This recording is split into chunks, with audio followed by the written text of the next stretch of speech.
నమస్తే అమ్మా. నమస్తే అమ్మా. అమ్మా, ఆడవాళ్ళ గురించి మాట్లాడదాం. తప్పనిసరిగా మాట్లాడుకోవాలి కదా. మాట్లాడుకోవాలి, ఎందుకంటే మనం చేసే పూజలు వ్రతాలు అన్నీ మగవాళ్ళ కోసమే కదా. అంతే, ఆడవాళ్ళకి తమకంటూ ప్రత్యేకంగా ఏదీ లేదమ్మా. త్యాగానికి ప్రతీక స్త్రీ. అంచేత ఏది చేసినా అయితే భర్త కోసం కానీ పిల్లల కోసం కానీ కుటుంబం కోసం కానీ చేస్తుంది. కానీ నాకు తెలిసి ఇంతవరకు ఎన్నో వ్రతాలు చూశాను. ఆ వ్రతాల్లో దేంట్లో అయినా నేను బాగుండాలి, నాకు ఆరోగ్యం కావాలి, నేను ఎక్కువ కాలం బతికుండాలి అని ఏ స్త్రీ కానీ నాకు అందం కావాలి, నాకు ఐశ్వర్యం కావాలి, నేను ఎక్కువ కాలం బతికుండాలి, నాకు ఆయుర్దాయం కావాలి అని వ్రతం చేసినట్టుగా లేదు. ఏ వ్రతాలు చేసినా అలాంటి వ్రతాలు అసలు ఉన్నాయా అమ్మ? అలాంటి నాకు తెలిసినంత వరకు లేవు. ఏదైనా కానీ భర్త కోసం, పిల్లల కోసం, కుటుంబం కోసం ఇలాంటి వ్రతాలు మాత్రమే ఉంటాయి. అవే ఉన్నాయి. ఎందుకంటే వాళ్ళు అనుకోలేదు, చేయలేదు కనుక చేసినవే కదా మనకు కనపడుతూ ఉన్నాయి. అంచేత వాళ్ళు తన కోసంగా ఏమీ చేసుకోలేదు. అందరూ బాగుంటే తాను బాగుంటానన్న ఒక భావన స్త్రీలలో ఉంటుంది. అందుకే ఆ త్యాగానికి ప్రత్యేకగా స్త్రీ గురించి మనకి చెప్తూ ఉంటారు.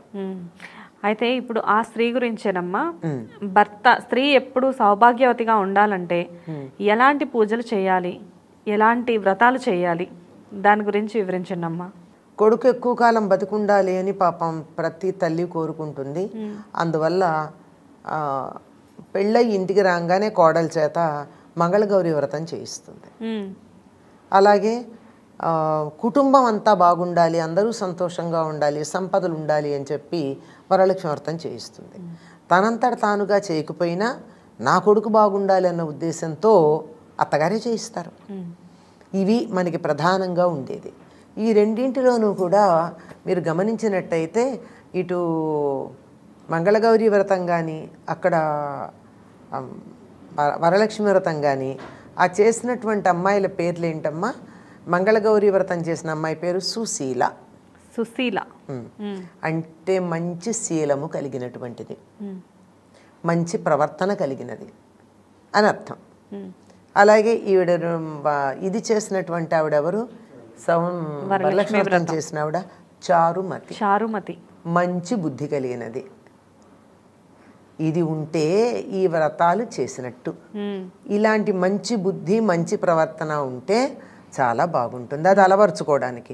ఆ కథలు మొత్తం కూడా అసలు సౌశీల్యం అంటే ఏమిటి, మంచి బుద్ధి కలిగి ఉండడం ఏమిటి అని చెప్పేటటువంటి కథలే ఉంటాయి. ఆ కథల్లో అంతరార్థం కనుక చూసినట్టయితే అసలు ఇంత బాగా ఇంత సద్బుద్ధి కలిగినటువంటి వాళ్ళు ఉంటారా అనిపిస్తుంది. అత్తామామల్ని సేవించుకోవడం, అమ్మవారి కల్లో కనిపించడం, వ్రతం చేయమని చెప్పడం, ఇలాంటివన్నీ కూడా వింటుంటే నిజంగానే అలా జరుగుండేదా అప్పట్లో అని చెప్పేసి అనిపిస్తూ ఉంటుంది. కానీ ఆవిడ ఏం చేసిందమ్మా? వ్రతం నువ్వు చేసుకోమని అమ్మవారు చెప్తే ఊళ్ళో వాళ్ళందరి చేత చేయించిందా లేదా? అవును. మరి అది మంచి బుద్ధి కాదా? చాలా మంచి బుద్ధి. నాకొక్కదానికే మేలు జరగడం ఏమిటి, 10 మందికి జరగాలనుకుంది. ఎప్పుడు గయ్యాళి కాకుండా ఉండేది, దెబ్బలాడేది కాదు, ఉన్నదాంతో తృప్తి పడేది, ఎప్పుడు నవ్వుతూ ఉండేది, ఇంటిని శుచిగా పెట్టేది. ఇవన్నీ కూడా మనకి సౌభాగ్యానికి కారణం అవుతాయి. ఇవన్నీ ఉండాల్సిందే. ఇవన్నీ ఉన్నప్పుడు మాత్రమే స్త్రీలు సుమంగళులుగా ఉండడం కానీ, సౌభాగ్యంతో ఉండడం కానీ, కుటుంబం బాగుండడం కానీ మనకి కనపడుతూ ఉంటాయి. అయితే అమ్మ, సౌభాగ్యం వ్రతంతోనే కాకుండా ఇంకేమైనా కానీ, అంటే నోములు కూడా ఉంటాయి, నోములు కానివ్వండి, లేకపోతే ఇంట్లో ఇంకేదైనా పూజా విధానాల ద్వారా కూడా మన సౌభాగ్యాన్ని పెంచుకునే అవకాశం ఉంటుందా అమ్మ? అంటే ఈ మధ్యకాలంలో చాలామంది లలితా సహస్రనామం చేస్తున్నారమ్మా. నిజానికి అది చేస్తూ 100 తప్పులు చదువుతూ చేస్తే అది ఫలించిందంటే, తప్పులతో ఫలించిందంటే మనకి ఎంత ఉపయోగం ఉంటుందో ఆలోచించాలి. అంటే చాలా మంది ఈ కాలంలో తెలుగు చదవడం మర్చిపోతున్నారు. అదే కదా, అదే మెయిన్ రీజన్. అంచేత అది అలా ఉంచేస్తే వీటన్నిటినీ మించి వాటి కోసం కన్నా కూడా అందులో ఉన్న అర్థాన్ని ఒకటి గమనించుకుని అర్థం చేసుకుని అది ఆచరణలో పెడితే ఎక్కువ బాగుంటుందేమో అనిపిస్తూ ఉంటుంది. దానికన్నా మించి ఇంత చదివినా చదవకపోయినా ఒక్కటి, సర్వమంగళ మాంగళ్యే శివే సర్వార్థ సాధికే శరణ్యే త్ర్యంబకే గౌరీ నారాయణి నమోస్తుతే. ఈ ఒక్కటి గనక చదివినట్టయితే సమస్తమైనటువంటి శుభాలని ఇచ్చేటటువంటి ఓ గౌరీ, ఓ నారాయణి, నారాయణుని యొక్క సోదరి, నీకు నేను నమస్కారం చేస్తున్నానని అమ్మవారికి గనక ప్రార్థన చేసినట్టయితే మీరన్నట్టు సౌభాగ్యం ఎక్కువ కాలం ఉంటుంది. ఈ సౌభాగ్యాన్ని ఇవ్వగలిగినటువంటి అమ్మవారు ఎవరయ్యా అంటే గౌరీదేవి. అందుకే కదా పెళ్లికి ముందు గౌరీ పూజ చేయిస్తారు. ఆవిడ నిత్య సుమంగళి. ఆఖరికి అమృతం తాగినటువంటి దేవతలందరూ కూడా సృష్టి అంతంలో నశిస్తే శివుడు నశించడు, విషం తాగి కూడా జీవించున్నాడు. ఎందువల్ల అంటే అమ్మవారి యొక్క మహత్వం వల్ల, ఆవిడకున్నటువంటి దీర్ఘ సుమంగళిత్వం అనేటటువంటి కారణంగా. కనుక ఆవిడని ఆరాధిస్తే ఎవరినైనా సరే మనం ఒక నమస్కారం చేసామనుకోండి, తన దగ్గర ఉన్నది ఇస్తారు. ఆవిడ దగ్గర అది ఉంది కనుక ఇవ్వగలదు. లేని వాళ్ళు ఏమి ఇస్తారమ్మా?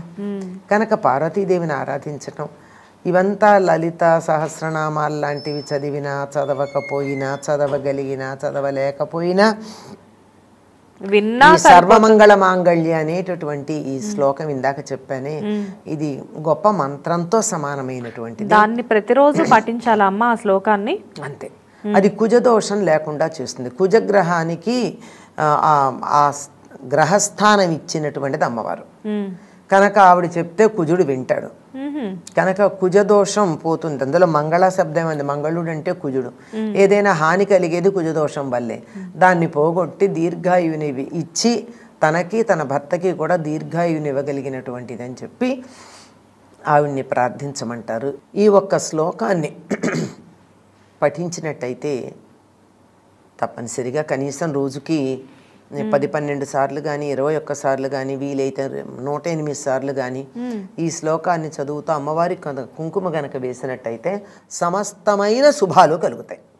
సమస్తమైన శుభాలు కలుగుతాయి అన్నప్పుడు స్త్రీలు తమకు శుభంగా భావించుకునేటటువంటి మాంగళ్య సిద్ధి కూడా లభిస్తుంది. అయితే పూజ చేసే సమయంలో ఇలా ఈ మంత్రాన్ని పఠిస్తూ అమ్మవారికి పూజ చేయడం అనేది ఉత్తమమమ్మ? ఉత్తమమమ్మ. మరి పూజ చేసేటప్పుడు ఆ అదృష్టవంతుల ఇంట్లో భర్తలు పూజ చేస్తారు కదా,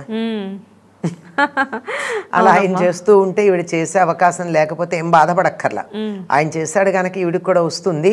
హాయిగా ఆయన పూజ చేయడానికి ముందో వెనకో అక్కడ ఓ చోట కూర్చుని ఎంతసేపు పడుతుందమ్మా? 10 నిమిషాలు కూడా పట్టదు, 7-8 నిమిషాల్లో అయిపోతుంది. దాన్ని చక్కగా 108 సార్లు అనుకుంటే చాలు. బాగుందమ్మా. నమస్తే. నమస్తే.